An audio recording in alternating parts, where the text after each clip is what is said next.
तेजस्वी यादव एक कार्यकर्ता थोड़ी है। तेजस्वी यादव ने राघोपुर में दलाल को पाल रखा है। जो तेजस्वी यादव कोई काम नहीं करे तभी तेजस्वी यादव जिंदाबाद होते रहे। बिहार के लोग अगर प्रधानमंत्री बने तो हम लोगों से ज्यादा खुशी किसी को नहीं होगी, लेकिन ऐसा प्रतीत वर्तमान में दिखाई नहीं दे रहा है।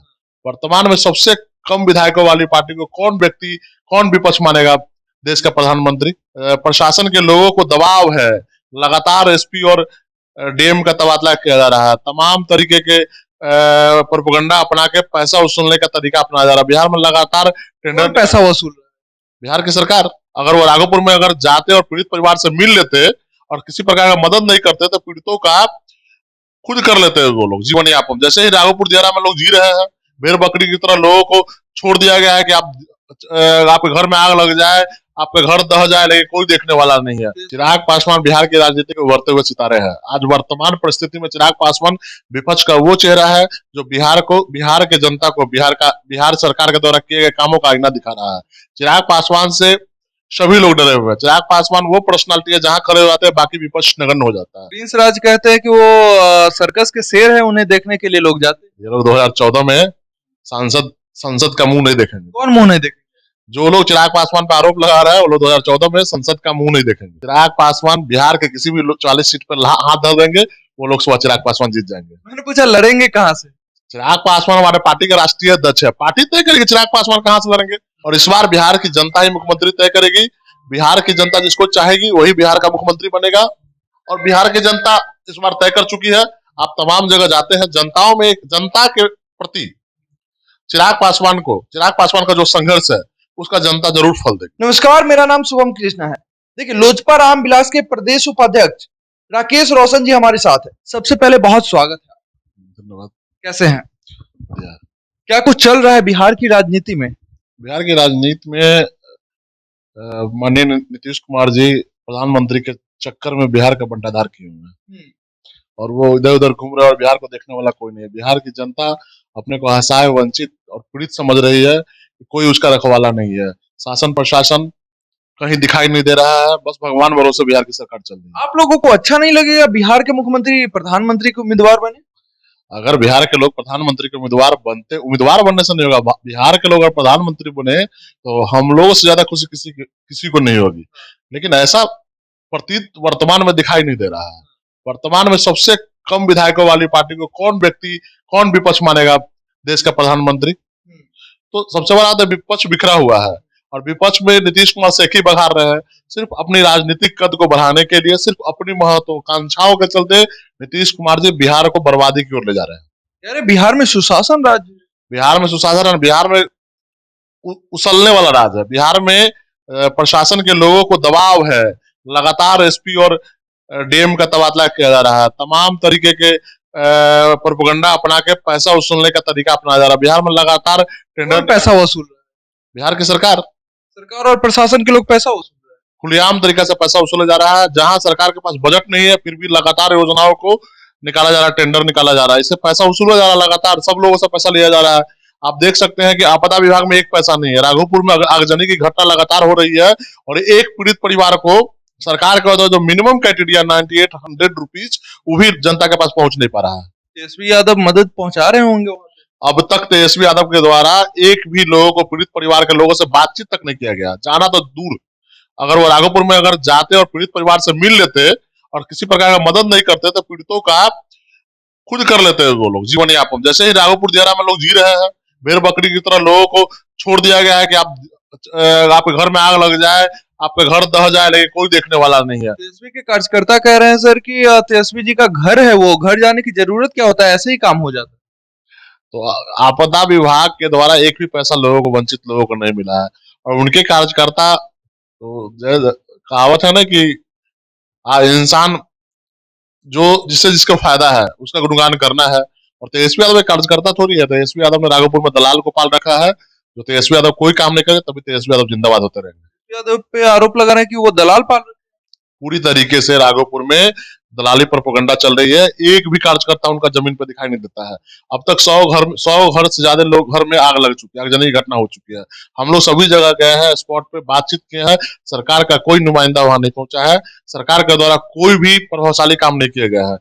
बीरपुर आगजनी की घटना में लगभग सामाजिक संस्थाओं के द्वारा मदद किया गया, सरकार के द्वारा 1 रुपए की मदद नहीं की गई। उप मुख्यमंत्री पे इतना खुलकर बोलना डर वर नहीं लग रहा है? उप मुख्यमंत्री डर किस बात का लगेगा? ऐसे भी हमारे परिवार के ऊपर लगातार हमले हुए हैं, गोली चला है, AK-47 चला है, फिर भी हम लोग डरे नहीं है, न डरने वाले हैं। जनता की आवाज उठाते रहेंगे। जनता के लिए हम लोग इस धरती पे समाज सेवा करने के लिए आए हैं और अंतिम सांस तक समाज सेवा में लगे रहेंगे। जिनको जो करना करते रहे।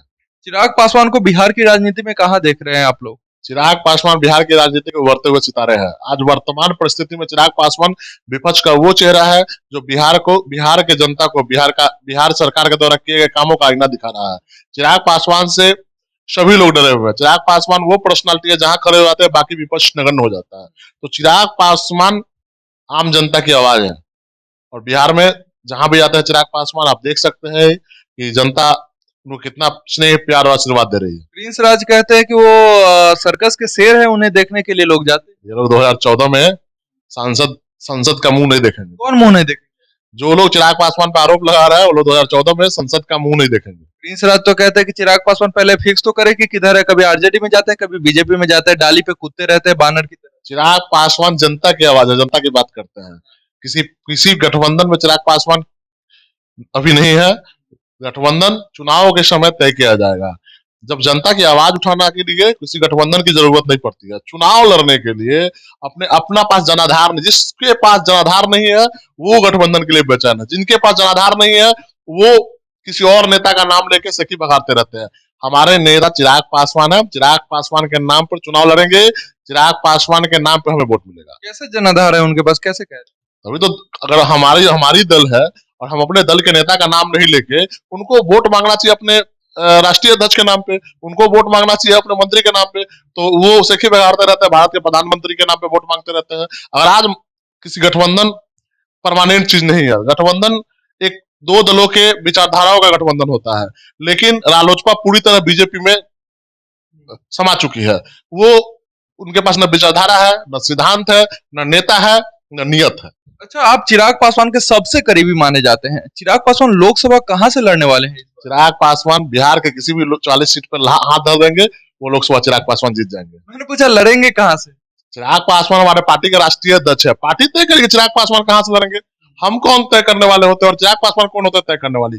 पार्टी जहां से तय करेगी वहां से हमारे नेता चुनाव लड़ेंगे। अच्छा, नित्यानंद राय से बंद कमरे में मुलाकात होती है, क्या कुछ बातें होती है? जिनके पास जनाधार है, जिसके पास जनता है, उसके पास लोग आते रहते हैं। बंद कमरे में किसी प्रकार का एक गठसी है। चिराग पासवान जी का और नित्यानंद जी का एक पारिवारिक संबंध है और पारिवारिक संबंध के नाते एक दूसरे से मुलाकात होती रहती है। इसमें आप राजनीति निकाल रहे हैं, इसमें कोई राजनीति निकालने की जरूरत नहीं है। चिराग पासवान सभी लोगों से मिलते हैं। चिराग पासवान की मुलाकात माननीय नीतीश कुमार जी से हुई थी। चिराग पासवान की मुलाकात तेजस्वी यादव से हुई थी। चिराग पासवान की मुलाकात इफ्तार में तमाम बिहार के विपक्ष सरकार में शामिल नेताओं से हुई थी। तो इसमें क्या है, सबसे मिलते जुलते रहते हैं। लेकिन चिराग पासवान राजनीति के आज की वर्तमान राजनीति को चिराग पासवान ने बदल के रख दिया है। चिराग पासवान किसी से ईर्ष्या नहीं रखते हैं। चिराग पासवान किसी से विद्वेषता नहीं रखते हैं। चिराग पासवान जनता के मुद्दों पर राजनीति करते हैं और बिहार में स्वस्थ राजनीति की परंपरा चिराग पासवान ने शुरू की है और आने वाला भविष्य युवाओं के लिए बहुत बढ़िया है। कि पहले बिहार में क्या होता था, राजनीतिक रंजिश होती थी, गोली चलता था, बंदूक चलता था, बूथ छपता था। नेता एक दूसरे को चाहते थे कि बंद कमरे में एक दूसरे की प्लानिंग करते कि हत्याएं कैसे हो। पूर्व के मुख्यमंत्री के द्वारा तमाम मजबूत लोगों को मरवाने की साजिश की जाती थी बिहार में। लेकिन आज चिराग पासवान ने एक नए विचारधारा को, नए परिवेश को जन्म दिया। बंद करने में कहीं नीतीश कुमार का भी तो हाथ होगा, सुशासन राज्य है। बंद कमरे में क्या होता है, ये तो बंद कमरे की बात है। लेकिन चिराग पासवान नई विचारधारा को बिहार में लाए हैं, स्वस्थ राजनीति की परंपरा को स्टार्ट किए हैं और ये बिहार के नई पीढ़ी के लिए बहुत अच्छा है। अगर हम आपसे, मेरा विचारधारा का मतभेद हो सकता है, आपसे मेरी नियत और नीति का विरोध हो सकता है, लेकिन आपसे मेरी राजनीतिक रंजिश नहीं हो सकती है। मैं जहां भी जाता हूं, पब्लिक ओपिनियन करता हूं, लोगों के बीच रहता हूं, एक आवाज बहुत लगातार आते रहती है कि भैया चिराग पासवान को मुख्यमंत्री बनाना चाहिए। तेजस्वी के सामने चिराग को ही ऑप्शन में देखा जाता है, ऐसा क्यों? देखिए, अभी तक बिहार की राजनीति में और देश की राजनीति में गठबंधन का दौर चलता था। लोग गठबंधन 3 से 4 लोग एक कमरे में बैठते थे और बिहार और देश की राजनीति को तय कर देते थे। जब से मोदी जी आए, इसमें कोई शक नहीं, जब से मोदी जी आए एक नेता सबका साथ सबका विकास के नारे के साथ उन्होंने देश की गद्दी पे बैठने का काम किया और जनता को बताया कि मैं अकेला देश को चला सकता हूं। तब से बिहार की राजनीति में एक बदलाव आया है। जो ये महागठबंधन, ये गठबंधन, वो गठबंधन, ये सरकारें तय नहीं करेगी। लोगों के दिमाग में क्या है कि नीतीश कुमार, तेजस्वी यादव, माले, तमाम विपक्ष एकजुट हो जाएंगे, इधर एनडीए बनेगा, कोई छोटा छोटा दल हो, जो भी लोग बीजेपी के साथ, बाकी लोग तो दल का नाम ही लेना बेकार है, जो बाकी दल है वो लोग मिलके और गठबंधन मुख्यमंत्री तय कर देंगे। मुख्यमंत्री तय करती है बिहार की जनता, और इस बार बिहार की जनता ही मुख्यमंत्री तय करेगी। बिहार की जनता जिसको चाहेगी वही बिहार का मुख्यमंत्री बनेगा, और बिहार की जनता इस बार तय कर चुकी है। आप तमाम जगह जाते हैं, जनताओं में, जनता के प्रति चिराग पासवान का जो संघर्ष है उसका जनता जरूर फल देगी। जो संघर्ष करेगा वही राज करेगा। अच्छा, क्या लगता है बीजेपी कहीं ना कहीं चिराग पासवान को आगे करेगी क्या? बीजेपी हो या महागठबंधन के नेताओं का द्वारा जो सवाल है कि चिराग पासवान को कौन आगे करेगा, ये सवाल आता कहां से है? ये एक प्रोपेगेंडा चलाया जाता है नेताओं के द्वारा। जिनके पास जमीन नहीं है वो जनता की बात नहीं करते हैं, जिनके पास जमीन है, जो जमीन पे काम करते हैं, वो जनता के लिए बात करते हैं। अकेले चिराग पासवान कैसे बन जाएंगे मुख्य? चिराग पासवान के पास जिनको आना आएंगे, जिनको सत्ता चाहिए, बिहार की सत्ता चाहिए, केंद्र की सत्ता चाहिए, वो चिराग पासवान के पास आएंगे। हम लोग किसी के पास, किसी गठबंधन में नहीं जाएंगे बात करने। जिनको हमारी जरूरत है वो हमारे पास आएंगे, और चिराग पासवान को ही नेतृत्व मानना पड़ेगा 2025 में। जिनको जिनको भी बिहार की सत्ता में रहना है उनको चिराग पासवान का नेतृत्व स्वीकार करना ही पड़ेगा। पशुपति पारस कहते हैं चिराग हमारा खून नहीं, हमारा भतीजा नहीं है। इसके जवाब हमारे नेता ने दे दिया हाजीपुर में। पशुपति पारस उम्र ढल गया है, अब वो सेठिया गया है, इस तरह का बयान देते रहते हैं। चलिए, बहुत धन्यवाद। आप इनकी बातों से कितनी सहमत है? आप भी अपनी प्रतिक्रिया कमेंट बॉक्स में जरूर दर्ज करें। धन्यवाद।